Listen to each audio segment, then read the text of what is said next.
Welcome to Not Another White Box, the channel that brings you all that's cool, quirky and unusual in the caravan world.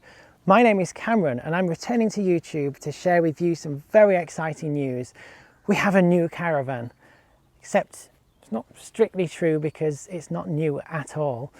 It's something that I've been dying to do, is to take something old and make it as good as something new, if not better. And I've picked the perfect thing for the job. It's this.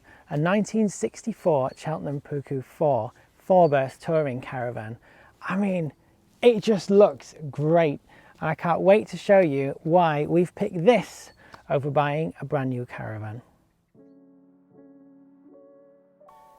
The Cheltenham Puku 4 was first introduced in 1963 and it only ran until about 1966, but the odd one seemed to slip through the net as a special order as late as 1970. As a result, it's a very, very rare caravan, and it wasn't really hugely popular when it was launched either, thanks to the slightly unusual layout that was completely unique to Cheltenham. I found this example via the Cheltenham Owners Club back in April 2023, and for the princely sum of £500 it was mine, and I was absolutely delighted with it. Even though it looked very tired inside, it was all original and complete, and it didn't really look like it had ever been messed with at all, which is half the battle sometimes when restoring a vintage caravan. It was obvious that it would need a lot of TLC and something of a really major cosmetic overhaul, which is just what I gave it over the summer months. It's been a very tough project, but something that I've really enjoyed doing, and I can't wait to just show you all the ins and outs of some of the special features about the design of this really special caravan. Aside from its absolutely gorgeous flowing lines, which not only look great but increase aerodynamics when towing, the Cheltenham's got a very interesting construction. The roof is constructed one piece in fiberglass. The only hole in the roof is for the skylight, which is right in the middle at the highest point. So their ability to repel water is absolutely phenomenal. It has a built-in gutter all the way around, which channels the water to the four edges of the caravan and funnels it away down the bodywork. The end panels, front and back, are also moulded entirely out of fiberglass, just to give it a bit more shape and form, but they also give it strength because they're curved. Even the side walls are slightly bowed. I believe they used to call it tumble home sides, which was a bit of a pre-war expression for a caravan with curved walls, but again gives it strength, rigidity, and the side effect I've noticed when towing it about is it doesn't suffer from buffeting when passing a flat-sided lorry as much as a conventional straight-sided caravan does. But then it's got this centre section here, which is made out of aluminium. It's really thick gauge aluminium. It's not got bonded construction, unlike a modern caravan, but it has so much strength in its curvaceous structure that it kind of gets around that. It feels really solid and substantial. And it's a bit of a myth that old caravans are heavy, because despite all this fiberglass, aluminium, all this woodwork, it weighs only 900 kilograms fully laden. So it's light to tow, it's aerodynamic. We're currently getting between 8 and 10 extra miles per gallon out of our car when towing it. And oh yeah, it costs about £25,000 less than a new caravan. What's there not to love?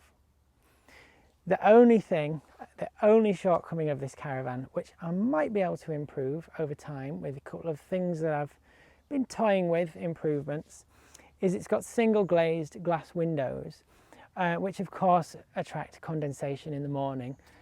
So you've got to go around and wipe the windows down when you first open the curtains in the morning. But heck, for saving 25 grand, I will gladly mop those windows every morning. The other really nice thing before we move on to the interior about the Cheltenham is it was rally tested and rally designed, and not rallying like car rallying. This was back in the 60s and even earlier, when hardy caravanners would take these caravans on extreme caravanning events known as rallies to really put them through their paces. The Cheltenham has a full steel triangulated chassis with twin independent coil spring suspension that has shock absorbers for damping. I kid you not, and I will put money on this, you will not tow a better caravan that's been built before or since than a Cheltenham. They were known famously in caravanning circles for their towability, even despite the fairly short drawbar, which is shrouded in possibly the most ergonomically perfectly styled A-frame cover ever. Even with the old-fashioned B&B hitch, there is no need for a stabiliser. It is so amazingly planted and solid on the road, and it's so smooth. You don't get the bounce that you get with modern rubber torsion suspension. You don't get the twitching pulling behind the car like you do with modern rubber torsion suspension. It just glides down the road, undeterred by most things, especially passing lorries. It kind of does in one fell swoop what modern caravans fail to do, which is to be so good to tow that you genuinely don't realise that they're on the back of the car.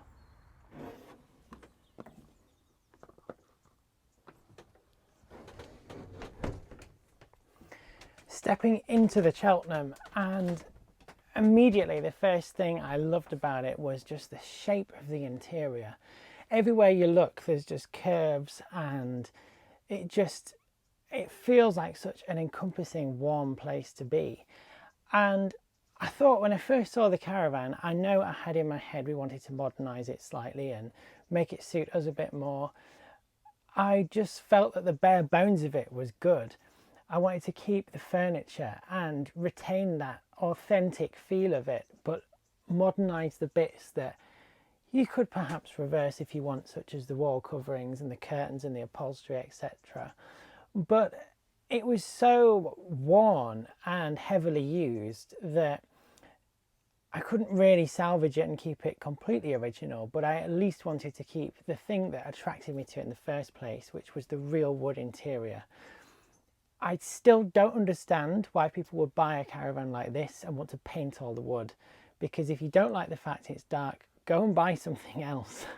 The whole appeal of this caravan is the beautiful interior, and it's really well built, and the finish of it is surprisingly sort of, I could use the term hand-built, I guess. The finish is not what we're used to in modern caravans, where everything is really slick and perfectly formed and got plastic edging and everything. It's real wood, it's real furniture. It does have rough edges, it does have bits that aren't quite cut the same, but I think that's its charm. It's very real, it's very honest, and it's just so beautiful. From the curved side of the wardrobe to the curved cupboards and the shelf above the side dinette, even the little glass cabinet was something that I was just obsessed with as soon as I saw this caravan. I thought immediately, yeah, the bare bones of it are good. Let's keep all those bits that I love, and we'll change what we can to just make it feel a bit fresher, a little bit more modern, and a bit more comfortable for us to use as a holiday caravan. One of my favourite things about Cheltenham caravans is the chest of drawers. You not only get 3 really well made drawers plus a hinged cupboard underneath that sort of hides the electronics, of which there aren't really that many. It's literally a junction box to make all the lights work. But the secret thing that this chest of drawers is hiding is the table on top, which you may have seen if you've been in a modern caravan. They have these pull-out tables that just come out maybe 14, 16 inches or so to give you enough for 2 people to eat. Cheltenham were doing this in the 60s, but in a slightly different way. It's like a bureau-style table, so you just fold it over if you want a place for 2 of you to eat. But it was a 4-berth, so they went one further than that, and up here is a table leg, and the table flips out like so. The leg screws in underneath and it becomes a table for 4 people. Now, a little quick caveat here is it's got this felt topper on it at the moment, and that's because when I bought the caravan, someone had dropped something heavy through the top of the table, and at some point I'm going to fix that. But like many vintage caravan restorations, it really is a rolling project, and we've made it usable and have the ability to get out and enjoy it this year, but it does need a few more finishing touches, as you'll probably see as I show you a bit more detail around the caravan. But this table, I think it's such a clever idea. There's no extra big table to carry. Yes, you have got to take things off the top of it when you've got it in its day setting, but it's convenient, it's sturdy, it's well made, and there's plenty of space there for 4 people. So that was one of the first design things that I just absolutely loved about Cheltenham caravans. As soon as I saw them, I just thought, it's so clever and well thought out and smart. A couple more things about the front end before I move on and show you the rest. The original gas lamps sadly have been capped off by the previous owner.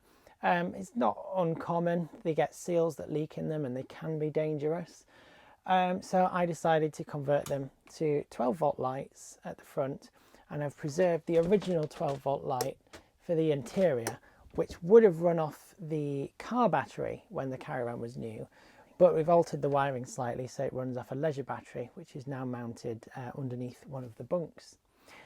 These 2 storage bits here were just dead space. They're more decorative than useful. The shelves are only maybe an inch thick. There's no depth to them at all. You could put ornaments up there or a plate or something. So we're kind of inspired by some of the restaurants we've been to where you might see a living plant wall. I know it's very popular with interior design. The leafy pattern of the curtains and things all kind of went with it. It's a little bit bonkers. It's a little bit over the top. Some people have said it looks like a Christmas wreath, and who am I to disagree? But they've also got lights in them, just so they look that extra bit Christmassy at night. In all seriousness, when the lights are off, it's a really cozy, nice, inviting place to sit. And just one last thing before I move on is the upholstery. And this, of course, isn't the original upholstery, and you may have spotted that it doesn't match the middle section, because the middle section still has a throw on it, because I've just not finished them yet, and we're still waiting on the new foam to arrive. We're still running the original foam under this. But this is a modern contemporary boucle fabric, which is very on trend at the minute. Very impractical colour for a caravan, I'll give you that. So don't be mouthing off in the comments saying, what have you picked white for? It's not very practical. I know, I'm well aware. I just wanted something that was a bit bougie and a bit different, and not something you will find in any other caravan. But like I said, very on trend material at the moment for things like armchairs and things. I just thought, let's bring a bit of that glamour into the caravan. And I can't say I regret it. I think they look great, although I do spend rather a long time hoovering them up. One of the first things that I loved about the Cheltenham when I first saw it, which is not something that's fitted in many of the 4-berths. So as I mentioned in the video, the Puku 4 is a very, very rare Cheltenham model because they didn't do this layout for long. But one of the benefits of this model was it gained the deluxe china cabinet that was typically fitted to the 2-berth models. And I just love this. It's got real glass in the doors. Everything fits in here. All your cups, knives, forks, plates, everything. Originally, it was obviously set for a smaller 1960s dinner service, so we've got a few tweaks to make to it. It looks like someone's already had a go at altering it in the past, so I don't feel too upset about going in there and making it fit our stuff. We just got some modern contemporary melamine. I actually think it's from Habitat. It wasn't that expensive. Melamine's obviously not breakable, so we don't have to worry about it. It just goes in the cupboard and it's fine to be there as we're towing. One last little touch I love about it is the cutlery drawer that slides out halfway. It's just these little touches that you would just never find on a caravan now. I mean, when was the last caravan produced that had a china cabinet in it, for goodness sake? It seems so old-fashioned, but I love the idea. One of the concessions we made was to install a fridge. Still not quite finished, because eventually I would like to fit a compressor fridge here.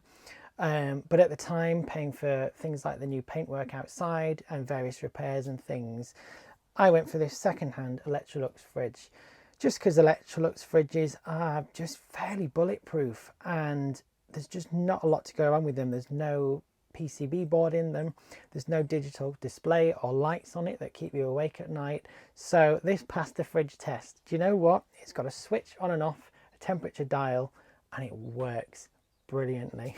So I had to do a few modifications to get this to fit. It was very tight against the wheel arch. Originally when the Cheltenham was new, you could have had fitted a fridge from the factory, but this particular example didn't have one fitted. So just before we move on to the kitchen, you may have noticed these rather nice sage green worktops. These were one of the catalysts for finding the style and the colours for this project. And you're not going to believe when I say this, they were from the recycling centre, or they used to call it bargain corner, you know, at the end of IKEA, where they sell all the stock that's either used or returned or whatever. They had a small selection of these sage green worktops, which were peanuts. They were a few pounds per worktop, and I just bought all of them because they were so cheap. And I thought straight away, I bet they go really nicely in the Cheltenham. And I really do think it does. Beneath this was the original countertop, which was just varnished wood, so not really very practical. So I cut this to fit, which wasn't as simple as you might think, because in a Cheltenham, nothing is straight. Can't relate. Nothing is straight inside a Cheltenham. Everything is hand built, handmade, which is a byword for nothing fits together properly. So it's a proper British hand built caravan, and if you're a British person watching, you'll know what I mean by that. And if you're not British, then of course it's fantastic. It's faultless build. So that took a bit of effort to get that to fit.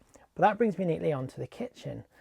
And for ages I agonised about this because I didn't want to harm the ethos of the caravan too much. However, the kitchen was a major sticking point of the original design. The cooker would sit below this worktop level inside this cupboard. So when you were wanting to, use the pans on top of it, you were kind of stooped over it like this. And it had a hinged worktop here, and the sink as well was in this corner, low down, so you were arching your back to wash up. And I thought, this was just no good. And I thought about it and thought about it. I couldn't raise the worktop because it would interfere with the window. And I originally devised this plan to just block part of the window, but bring the worktop forwards a bit so I could still get access to the catches to open the window. And then inspiration hit. I went to the Cheltenham Owners Club National Rally, and someone had a 1969 Puku 4. So 5 years newer than this. And by that point, Cheltenham had made the sink turn sideways and lifted it up slightly for a better working height. So although this seems a little bit quirky and contemporary, this is just Cheltenham's design remade in my own way from the green worktops. I've got a modern sink out of a modern caravan, just so it's nice, big. You can fit a normal washing up bowl in it. Americans don't know what one of these is. That's one of the great American-British divides, is do you use a washing up bowl or not?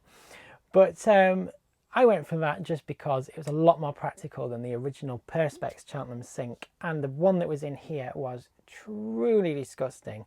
They'd obviously never used a washing up bowl in it. Well, to be fair, it's too small to fit one in. So it was scratched, it was marked, it was stained, it just would not restore. So that pushed me down the route to modernise. Another upside of that was fitting this lovely black household style tap that pulls down to use as a shower. And the idea initially was we could fit a shower tent outside on this window and push that through the window, but it's not long enough. So at some point we're going to do a revision to the bathroom. So I'm not really going to show you much about that today because it's still a work in progress. But the tap was one of the things that I loved, and it's hooked up to a modern SureFlow water pump, which is hidden in the original cupboards below. And finally, there's the question of the cooker. Loads of caravanners now carry multiple cooking equipment for every eventuality, and I thought there must be an easier way. And it seemed basic to me, but why not start with the portable cooker? Then we have the flexibility. If we know we're going away and we've got electric hookup, we could take an electric cooker. And if we know we're going away, well, we're going to be off grid, we could take the gas one. And that started the ball rolling then. You would never cook inside and outside the caravan at the same time. So to cut down on weight, why not just take an external cooker and fit it internally? Now I do want to tidy up this arrangement with the gas pipe. That's kind of just a temporary thing. But we found this incredible Kadak cooker. mainly because its design was so simple and it was a really good value for money. But these top pieces come off, and there's like a griddle set that goes on top, and it means you don't have to use a pan. You can just cook straight on the cooker. It's easy to clean, a lot less fussy than the under counter stove that was in here originally, that just had 50 years of food grime and grease trapped around it because it was so difficult to clean. And then if we don't want to use the cooker at all, it's fully removable, so I gained some extra workspace. But it's also got the rubber feet on it. I don't actually travel with it here, but I have every confidence it would actually stay because it's got the anti-slip feet on it. But just in case, because it was quite expensive, we just pop it on the floor before we tow. But again, this was something that I didn't want to fall into the trap of having endless setup time and packing up and things to do. I love the fact that like the china all stays in the cupboard. You don't have to pack it away. All the accessories fit neatly under the bunks and things. And the kitchen, everything lives in its place, even the upper cupboards and things. Everything has a home and stays in it. So when we pull up on site, we drop the corner steadies, turn the gas on, connect the electric if we've got it, and we're set up. Once we've fetched the water, it's done. There's no excess levelling, no fitting awkward wheel locks like you get with modern caravans. There's no fuss and faff, it's just easy and simple. And that was really, in a nutshell, why I wanted to do a caravan like this. So overall, we absolutely love our new Cheltenham, and it's still a work in progress, but I was just so excited to share it all with my following on YouTube. So I'm hoping in the future I'll do a few little update videos and show you some more of the restoration, because the restoration phase 2 should commence this winter, all being well. But we've just wanted to get out and enjoy the caravan this summer for what little bit of the British summer we've had. And I hope I've shown that there is an alternative out there if you want something that's cool, individual, and quirky, but also practical, good to tow, light, economical to tow, and overall a lot cheaper than something new. Apologies to manufacturers who are watching this who'll hate me for saying that, but we just love this caravan. And the fact it's lasted 60 years already, and hopefully with a bit of TLC it should last us another 60 quite easily. We just absolutely love it and think it's brilliant. So if you've enjoyed today's video, please do like and subscribe, and I'm going to be putting out a lot more videos between now and Christmas. So if you've enjoyed it, please stick around, watch a few more, and there's some more great content coming very soon. Thank you very much for watching.